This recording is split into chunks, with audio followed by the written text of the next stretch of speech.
Halo semuanya, kembali lagi bersama saya Johan Leonardo di Juna Trading ID.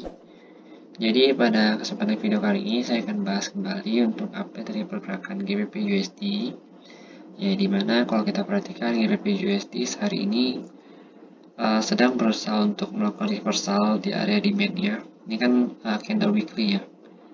Jadi candle weekly ini gunanya untuk melihat area reversal dia ataupun untuk melihat key resist dan juga key supportnya. Jadi untuk key resistnya saat ini ada pada level harga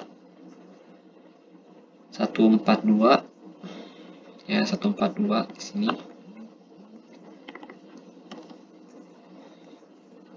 Kita tandai dulu. Ini kita.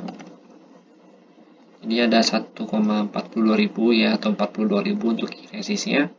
Sedangkan untuk key supportnya itu ada pada level harga ini di sini.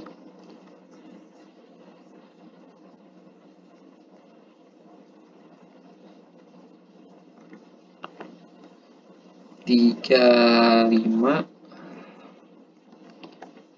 346. Jadi ini untuk key supportnya ada di sini. Kenapa? Karena setiap harga mendekatin area support ini dia langsung terjadi rejection.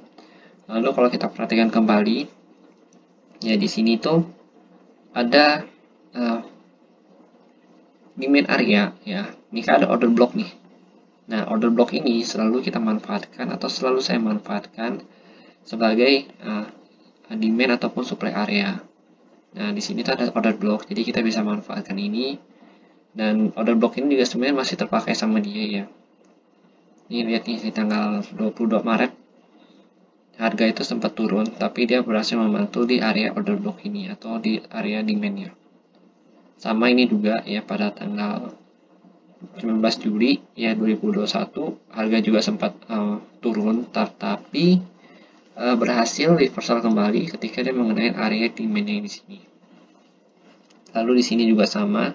Ya, harga langsung naik kembali ketika mengenai area demand-nya. Dan ini juga sama, walaupun harga tadi sempat menembus ke bawah lagi, ya.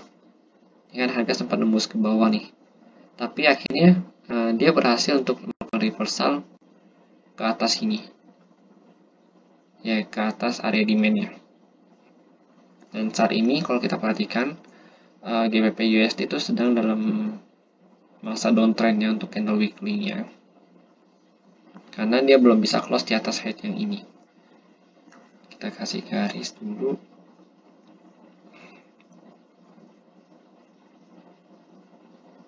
Oke. Iya. Di 39. 39.000. Jadi dia belum bisa close di 39.000 sehingga harga itu masih cenderung downtrend. Jadi kalau kita perhatikan dari 21 Juni ya 2021 sampai saat ini dia masih belum bisa close di atas 39.000-nya.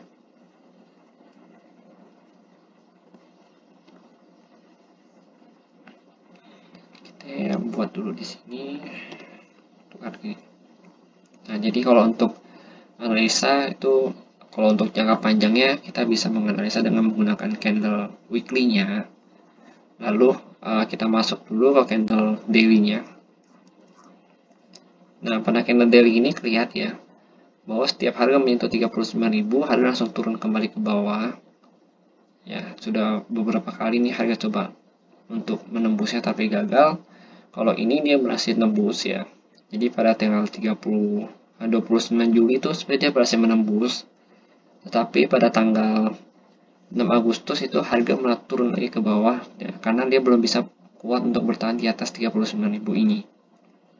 Lalu dia coba untuk menembus lagi di tanggal 14 September, tapi gagal ya, sehingga harga harus turun lagi, bahkan turunnya ini lebih dalam dari biasanya. Ini kan enggak nih. Kalau ini kan dia nggak pernah turun melewati area demand-nya ya. Tapi untuk yang ini dia turun melewati area demand-nya lalu berhasil naik kembali ke atas. Dan saat ini sedang terjadi rejection di area trend line-nya nih. Ini kan kalau saya katakan tadi kan dia sedang dalam masa downtrend ya. Nah, downtrend-nya ini masih belum bisa di breakout sama dia. Syaratnya dia harus bisa breakout dari 39.000 ini baru dia bisa naik ya. Kalau selama dia masih belum bisa breakout dari 39.000 ini, untuk tren jangka panjangnya dalam candle harian itu masih akan downtrend terus. Oke, sekarang kita coba lihat di candle 4 jamnya. Di candle 4 jam ini, kalau kita perhatikan justru pada saat dia breakout dari area demand-nya nih, dia ada melakukan retest. Nah, ini dia retest kembali, baru naik, retest lagi, naik lagi. Nah, pada saat dia sudah ada di area trendline-nya atau di resisten trendline-nya, channel-nya, itu harga itu langsung turun, ya, atau tertahan kenaikannya. Dia langsung turun nih, kalau kita perhatikan candle yang ini nih, dia turun nih, tapi masih sideways. Jadi harga itu masih sideways di sini.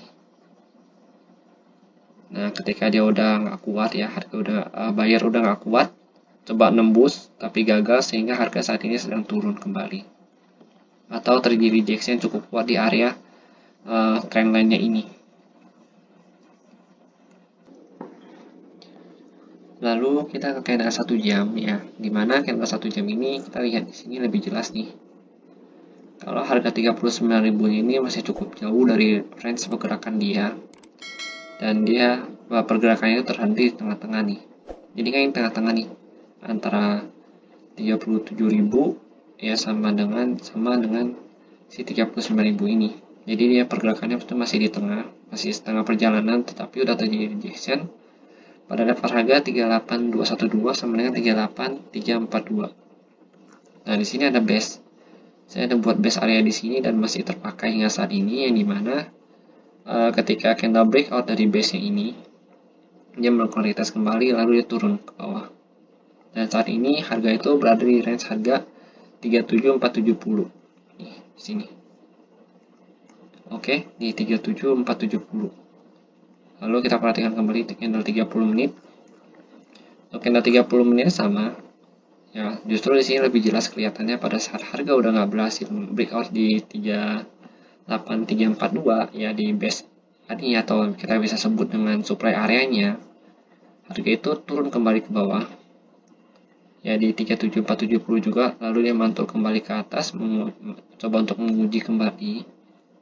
Ya, baru dia coba turun lagi ke bawah karena dia belum bisa menembus si area supply ini. Menariknya di sini kalau kita perhatikan di candle 30 menit. Ya, di sini kelihatan jelas bahwa terjadi double top. Nah, double top ini itu kita bisa entry di sini pada saat dia breakout dari si channel, dari si area supply-nya. Ya, dari sini nih area supply-nya. Nah, kita bisa memanfaatkan candle konfirmasi yang ini untuk entry. Lalu dengan stop loss ya, kalau kita mau swing trading itu stop loss kita bisa di atas sini. Kalau kita mau scalping itu kita bisa menggunakan stop loss kita di sini tengah-tengah antara base antara supply areanya.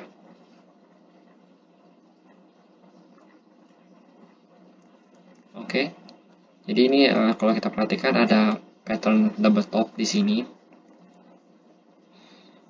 Lalu kalau kita perhatikan kembali, kita juga selain kita bisa entry pada saat breakout, kita juga bisa entry pada saat dia melakukan retest kembali. Nah, ini adalah candle retestnya di sini nih.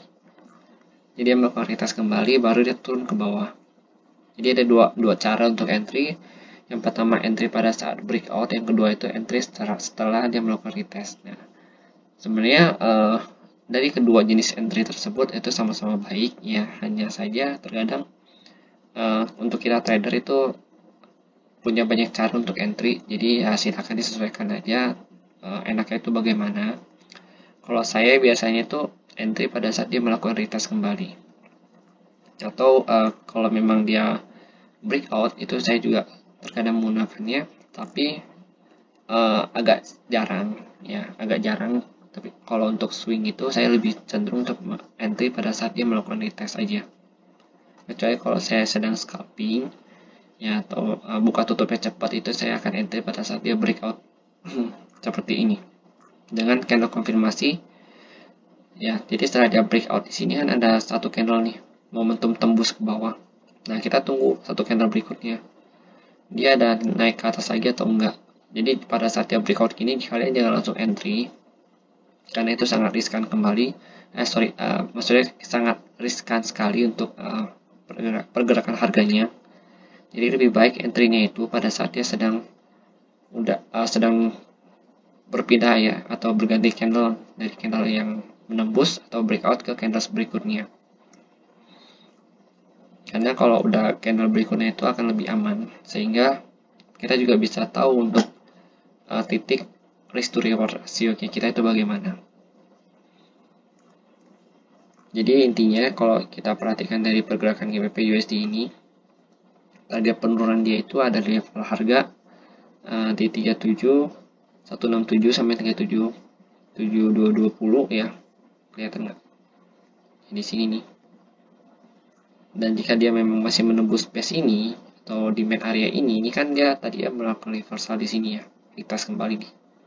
Ya, tapi kalau kita perhatikan di sini, candlenya ini justru masih belum cukup kuat untuk naik ke atas ya, di 37470 ini masih berkutik dari daerah sini, sehingga masih ada kemungkinan besar untuk dia turun kembali ke bawah dengan target penurunannya itu terendahnya itu adalah pada level harga 36612 sampai 36725, karena ini ada area supply-nya lagi, demand areanya lagi, yang dimana area ini tuh kalau kita perhatikan ketika dia udah menembus ya, dia melakukan retest di sini baru dia naik tinggi. Jadi kemungkinan besar dia itu akan masuk lagi ke area sini untuk melakukan retest, baru dia akan coba untuk naik kembali. Oke, mungkin segitu dulu untuk penjelasan dari GBP USD, dan jika memang ada yang salah atau misalkan ada yang kurang, silakan kalian tambahkan di kolom komentar, dan jika memang kalian merasa mapping ini kurang sesuai dengan kalian ya, kalian bisa sesuaikan kembali dengan mapping yang ada ya, karena di sini saya hanya berusaha untuk memberikan sudut pandang lain dalam trading ya, untuk membantu juga kalian dalam membuat mapping kalian sendiri. Dan jika memang kalian merasa video ini berguna untuk teman atau keluarga kalian sedang melakukan aktivitas trading, silakan share video ini kepada mereka, dan jangan lupa untuk di like dan juga subscribe YouTube juga Trading ID, supaya saya bisa lebih semangat lagi dalam membuat konten analisa seperti ini ke depannya. Terima kasih dan sampai jumpa pada video berikutnya.